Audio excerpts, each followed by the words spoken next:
The fourth news post में आपका स्वागत है। मैं हूं एस कुमार। इट्स हेडलाइन में जल्दी से देखते हैं आज की कुछ खास खबरें। 2018 में हुए सयाना आगजनी मामले में, जिसमें कथित तौर पर गौ हत्या को लेकर हिंसा हुई थी, इस मामले के आरोपी सचिन अहलावत को उत्तर प्रदेश की भाजपा इकाई ने बुलंदशहर में पार्टी का जोनल अध्यक्ष नियुक्त किया है। इस हिंसा में एक पुलिस इंस्पेक्टर की मौत भी हो गई थी। अहलावत फिलहाल जमानत पर हैं और उन पर दंगा करने और एक सरकारी सेवक को अपनी ड्यूटी से रोकने से संबंधित कई आरोप लगाए गए थे। यह घटना 3 दिसंबर 2018 को हुई थी। इसमें 2 लोगों की मौत हो गई थी। सचिन अहलावत ने अपने दिए गए इंटरव्यू में कहा कि मैं दूर से खड़ा होकर विरोध प्रदर्शन देख रहा था। मेरे ऊपर झूठा मामला दर्ज किया गया था। अगली खबर स्वास्थ्य से संबंधित है। फ्रांस के राष्ट्रीय कृषि खाद्य और पर्यावरण अनुसंधान संस्थान और Barcelona institute for global health के वैज्ञानिकों ने एक अध्ययन किया है और उस अध्ययन के आधार पर एक रिपोर्ट तैयार की है। इस रिपोर्ट के अनुसार सुबह का नाश्ता और रात का खाना ज्यादा देर से खाने से हृदय से संबंधित बीमारियों का खतरा बढ़ जाता है। और आंकड़ों की बात करें तो ब्रेकफास्ट को देरी से करने से हर घंटे हृदय रोग का खतरा 6% बढ़ता है। यह रिपोर्ट डेली रूटीन से जुड़ी हुई गतिविधियों से होने वाली बीमारियों पर चर्चा करती है। इस रिपोर्ट का सार तत्व यह है कि किसी भी व्यक्ति को अपने खाने पीने के टाइम को संतुलित रखना चाहिए और पूरी नींद लेनी चाहिए, जिससे डायबिटीज और कार्डियोवैस्कुलर रोग यानी हृदय संबंधित बीमारियों के खतरे को कम किया जा सके। उत्तराखंड के राजाजी टाइगर रिजर्व के पास बीते सोमवार को टेस्ट ड्राइव के लिए गए एक इलेक्ट्रिक वाहन की दुर्घटना हो गई।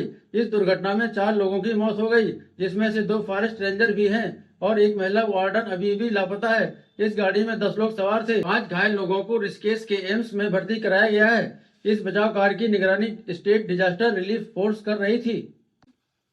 अगली घटना जिसे सुनकर आप थोड़ा सा चौंक भी सकते हैं। बेंगलुरु की एक स्टार्टअप कंपनी की सीईओ गोवा में अपने 4 वर्ष के बेटे की हत्या के आरोप में सोमवार की रात गिरफ्तार किया गया है। पुलिस के मुताबिक आरोपी सूचना सेठ को उस समय कर्नाटक में पकड़ा गया जब अपने बेटे की लाश को बैग में भरकर ऑटो से भागने की तैयारी कर रही थी। एक अधिकारी ने बताया कि घटना की जानकारी तब हुई जब हाउस कीपिंग का स्टाफ सोमवार को अपार्टमेंट की सफाई करने के लिए गया और उसने कुछ खून के धब्बे देखे। इसके बाद होटल के कर्मचारियों ने गोवा की पुलिस से संपर्क किया। अभी प्रारंभिक पूछताछ के बाद पुलिस आगे की कार्रवाई कर रही है। सुप्रीम कोर्ट ने जजों की नियुक्ति के लिए क्लोजिंग प्रणाली को चुनौती देने वाली याचिका दायर करने वाले पक्ष से कहा है कि सुप्रीम कोर्ट को इसकी सुनवाई के लिए एक पीठ का गठन करना होगा। हम सब जानते हैं कि क्लोजिंग प्रणाली अक्सर विवादों में रहती है। सरकार और न्यायपालिका के बीच इस मुद्दे पर कई बार टकराहट भी सामने आई है। याचिकाकर्ता के वकील ने क्लोजिंग प्रणाली पर सुप्रीम कोर्ट के रिटायर्ड जज एस के कौल की टिप्पणी का भी जिक्र किया। उन्होंने इस प्रक्रिया पर कई सवाल उठाए थे।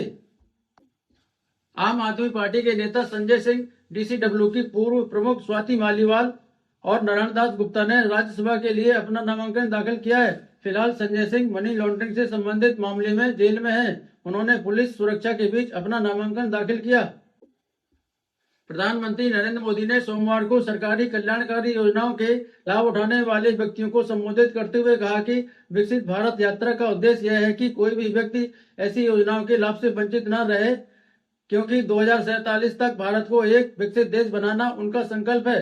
आपको बता दें कि विकसित भारत संकल्प यात्रा के तहत डोर टू डोर जाकर लोगों को कल्याणकारी योजनाओं का लाभ दिलाया जा रहा है। लेकिन इसमें एक सवाल भी है कि बहुत सारे लोग जो वास्तव में पात्र हैं, लेकिन जिस डाटा का इस्तेमाल करके यह पात्रता लिस्ट बनाई गई है उसमें उनका नाम नहीं है। ऐसे में बहुत सारे गरीब तबके के लोग कल्याणकारी योजनाओं का लाभ नहीं पा रहे हैं। सरकार उनके लिए क्या कदम उठाएगी, सरकार को इस पर भी विचार करना चाहिए। विपक्षी दलों के नेताओं ने बिल्किस बानो मामले में सोमवार को दिए गए सुप्रीम कोर्ट के फैसले की सराहना की है। कांग्रेस के नेता राहुल गांधी ने कहा है कि चुनावी फायदे के लिए न्याय की हत्या करने की प्रवृत्ति लोकतांत्रिक व्यवस्था के लिए खतरनाक है। राहुल गांधी ने एक्स पर लिखा कि आज सुप्रीम कोर्ट के फैसले ने एक बार फिर देश को बता दिया है कि अपराधियों का संरक्षक कौन है और बिल्किस बानो का संघर्ष अहंकारी भाजपा सरकार के खिलाफ न्याय की जीत का प्रतीक है। प्रवर्तन निदेशालय ने मंगलवार को बिहार की पूर्व मुख्यमंत्री और राष्ट्रीय जनता दल की नेता राबड़ी देवी और उनकी बेटियों के खिलाफ जमीन के बदले नौकरी मनी लॉन्ड्रिंग मामले में आरोप पत्र दाखिल कर दिया। पीटीआई के सूत्रों के हवाले से बताया गया कि यह मामला धन शोधन निवारण अधिनियम के तहत दिल्ली की एक अदालत में दायर किया गया है। एजेंसी ने पहले भी कई बार बिहार के उप मुख्यमंत्री तेजस्वी यादव और लालू यादव को सम्मन जारी किया है, लेकिन उन्होंने अभी तक अपनी गवाही नहीं दी है। रेल मंत्री अश्विनी वैष्णव ने कहा है कि Mumbai Ahmedabad high speed rail corridor, जिसे बुलेट ट्रेन परियोजना के रूप में जाना जाता है, का भूमि अधिग्रहण पूरा हो चुका है। दरअसल भूमि अधिग्रहण न हो पाने की वजह से इस योजना में देरी हो गई थी। यह योजना जापान के सहयोग से बन रही है। इस कॉरिडोर के बन जाने के बाद भारत के इन दो बड़े औद्योगिक शहरों के बीच की यात्रा काफी कम समय में की जा सकेगी। उरी में सन 2016 में भारतीय सेना के ऊपर हुए आतंकी हमले के बाद अमेरिका ने उस वक्त पाकिस्तान के प्रधानमंत्री नवाज शरीफ को इस हमले में आईएसआई की मिलीभगत के सबूत पेश किए थे। अजय बिसारिया की किताब एंगर मैनेजमेंट के मुताबिक पाकिस्तान में अमेरिकी राजदूत ने नवाज शरीफ को एक फाइल दी थी, जिसमें यह सब विवरण दिए गए थे। इस हमले की वजह से 19 भारतीय सैनिकों की जान चली गई थी। इस हमले की जिम्मेदारी जैश ए मोहम्मद ने ली थी।